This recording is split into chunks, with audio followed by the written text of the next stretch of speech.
नमस्कार, प्रमिलास हेल्दी किचनमध्ये आपल्या सर्वांचं पुन्हा एकदा मनापासून स्वागत.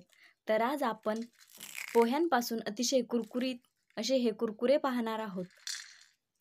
व्हिडिओ भरपूर टिप्ससहित शेअर केलेला आहे, त्यामुळे व्हिडिओ स्किप न करता शेवटपर्यंत नक्की पहा. आपण हे कुरकुरे बनवण्यासाठी कुठल्याही प्रकारचा साचा किंवा मशीनचा वापर करणार नाहीत आणि गॅसही पेटवणार नाहीत. तरीही अतिशय उत्तम प्रकारे हेल्दी आपल्या मुलांसाठी आपण कुरकुरे बनवणार आहोत. त्यासाठी मी इथे 250 ग्राम पोहे घेतलेले आहेत, म्हणजेच 1 पाव इथे मी पोहे घेतले आहेत. त्याला एकदम स्वच्छ असे निवडून घेतले आहेत, चाळणीने चाळून घेतले आहेत आणि ते 3-4 वेळा आपण या पद्धतीने धुवून घेणार आहोत. जेव्हा आपण या पद्धतीने कुरकुरे बनवतो तेव्हा आपल्याला वर्षभर बाहेरून कुरकुरे घेण्याची गरज पडणार नाही. हे कुरकुरे 1 वर्षभर आरामशीर टिकतात. त्यामुळे जेव्हा आपण कधी हे कुरकुरे बाजारातून घेतो तेव्हा ते किती दिवसाचे असतात हे आपल्याला माहीत नाही आणि ते आपल्या शरीरासाठी हेल्दीही नसतात. त्यामुळे आपली मुले हे कुरकुरे खूप आवडीने खातात आणि त्यांच्याच शरीरासाठी हे हेल्दी देखील असते. त्यामुळे आपण हे कुरकुरे एकदा नक्की तयार करून पहा. आता इथे हे पोहे 4 वेळा अगदी स्वच्छ पाण्याने स्वच्छ असे धुवून घेतले आहेत. जेव्हा आपण एखादा पदार्थ बनवतो तेव्हा आपल्याला माहीत असतं तो आपण कशा पद्धतीने बनवलेला आहे. आपण एकदम नीटनेटकेपणाने स्वच्छतेने हा पदार्थ बनवत असतो. परंतु जेव्हा बाहेरून आपण एखादा पदार्थ खरेदी करतो तेव्हा आपल्याला ते माहीत नसतं कशा पद्धतीने बनवलेलं आहे, किती दिवसाचे आहे.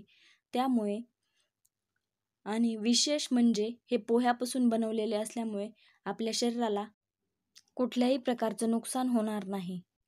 आता हे सर्व पोहे आपण एका ताटामध्ये काढून घेतलेत आणि त्याचा आपल्याला बारीक भुगा करून घ्यायचा आहे. या पद्धतीने आपल्याला हे चुरून घ्यायचे आहेत, एकजीव करून घ्यायचे आहेत. या पोह्यांचा आपण कणिक भिजवतो तसा एकसंध गोळा तयार होणार नाही, परंतु तरीही आपले कुरकुरे अगदी व्यवस्थित होतात. आता या मिश्रणामध्ये आपण 2-3 जिन्नस ॲड करून घेणार आहोत.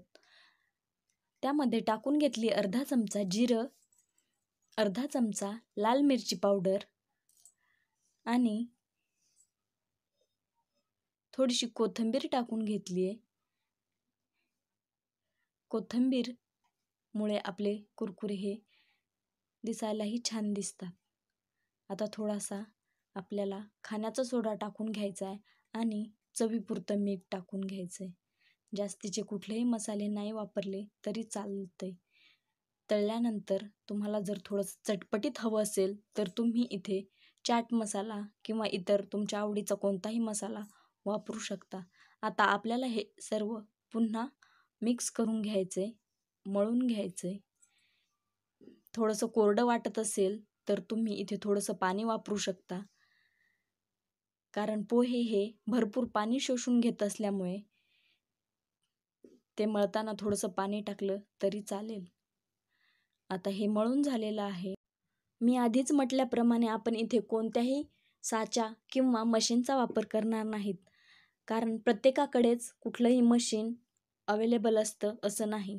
त्यामुळे अशी ही कॅरी बॅग तर प्रत्येकाकडे असतेच. मिठाची असते, तेलाची असते किंवा दूध पिशवी असते. त्यामध्ये अशा प्रकारे मिश्रण भरून घ्यायचं आहे आणि हे सर्व कुरकुरे आपल्याला तयार करून घ्यायचे. पाहू शकता तुम्ही या पद्धतीने. मी इथे रवाची बॅग होती माझ्याकडे, तिचा वापर केलेला आहे. आपल्या घरात प्रत्येकाकडे ही बॅग कुठल्या ना कुठल्या पदार्थाची अवेलेबल असतेच. त्यामुळे अगदी सहजपणे कोणीही बनवू शकेल. आपण बनवलेलं हे मिश्रण जर घट्ट झालं असेल तर त्याचे तुकडे पडतात आणि बॅटर जर व्यवस्थित झालेलं असेल तर ते एकसंध अशी व्यवस्थित तयार होतात. आपल्याला हे कुरकुरे फॅनखाली सुकवायचे आहेत, लगेच उन्हामध्ये टाकायचे नाही. 2-3 तास फॅनखाली सुकवले की मग नंतर तुम्ही उन्हामध्ये हे वाळवू शकता. या पद्धतीने आपले सर्व कुरकुरे तयार झालेले आहेत, पाहू शकता तुम्ही. आता हे कुरकुरे 2-3 तास फॅनखाली सुकवले आणि त्यानंतर उन्हामध्ये वाळवून घेतले आहेत. आता हे कडक वाळले गेले आहेत, ते आपल्याला फ्राय करून घ्यायचे. त्यासाठी एक कढई आपण गॅसवर ठेवून घेतली आहे. त्यामध्ये थोडंसं तेल टाकलेलं आहे आणि 3-4 मिनिटानंतर तेल गरम झालेलं आहे. आता या तेलामध्ये आपल्याला कुरकुरे टाकून घ्यायचे आहेत. तेल गरम झालेलं आहे, पाहू शकता तुम्ही. आपले कुरकुरे हे मस्त फुलतायत.